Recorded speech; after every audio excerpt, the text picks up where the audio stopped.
เป็นนรกจังซั่นแหละและอานิสงส์ของการบวชนี่อยู่ตัวตั้งใจแลคือได้พักผ่อนจากนรกบ่ง่ายๆมาเกิดเป็นปลาในสากนี่เป็นปลาทองพร้อมปลาทองเขาบ่อยากกินเขาว่ามันงามเพราะมันเล่นดอกเห็นบ่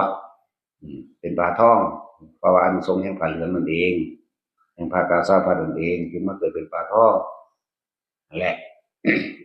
คนบ่อยากกินปานใดเด้อเพิ่นเอามาเลี้ยงประดับประดาเนาะจังซั่นนี่คืออานิสงส์ของเขาบวช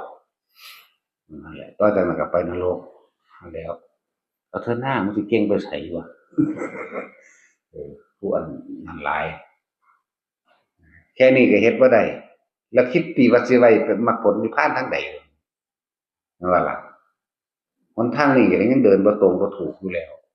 มันสิเอาผลมาจากไสในเมื่อบ่เดินตามทางนะเอิ้นว่ามรรคผลนิพพาน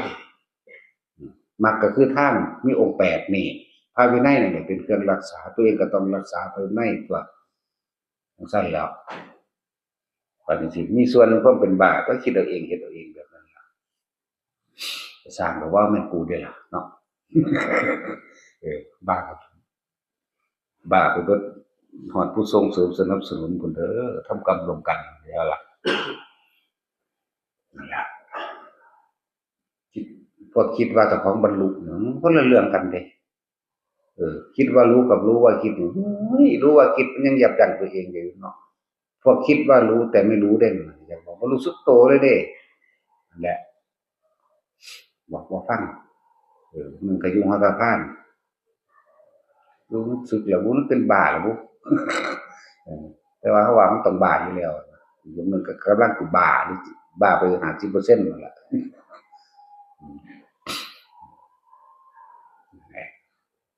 ผู้ใดไปแล้วก็ไปเลยซะในเมื่อแค่นี้ก็ยังเฮ็ดบ่ได้แต่สิขาดบ่เนาะแล้วก็บอกเตือนไว้ผู้ใดคิดเข้าใจแนวนี้ผู้ใดเข้าใจว่าบวชแล้วกูสิไปอยู่หั่นกูสิไปอยู่นี่อย่ามาบวชนี่เข้าใจบ่อย่ามาบวชอยู่นี่ให้5พรรษาซะก่อนจังไปเออขนาดแต่พรรษาน้อยเขาเจ้าให้ไปทุดงค์เขาเจ้ายังตำหนิอยู่เด้แต่ว่าในพระวินัยเนี่ยพรรษาเดียวก็ให้ไปได้แต่ทุกมื้อนี้เขาเจ้าบอกตำหนิแต่ว่าเฮาบ่ได้สนใจทุกมื้อนี้เฮาสนใจพระพุทธเจ้าบวชแล้วนั่นเรือนว่างนั่นภูเขานั่นถ้ำน้ำผาพวกเธอทั้งหลายไปจงไปหลีกปีกวิเวกเห็นกายนั่นแหละจงไปทำสมาธินั่นแหละหูขาเข้าตั้งกายตรงดำรงสติให้มั่นรู้ลมหายใจเข้าออกนี่คือพระพุทธเจ้าเขาเอาตามพุทธเจ้า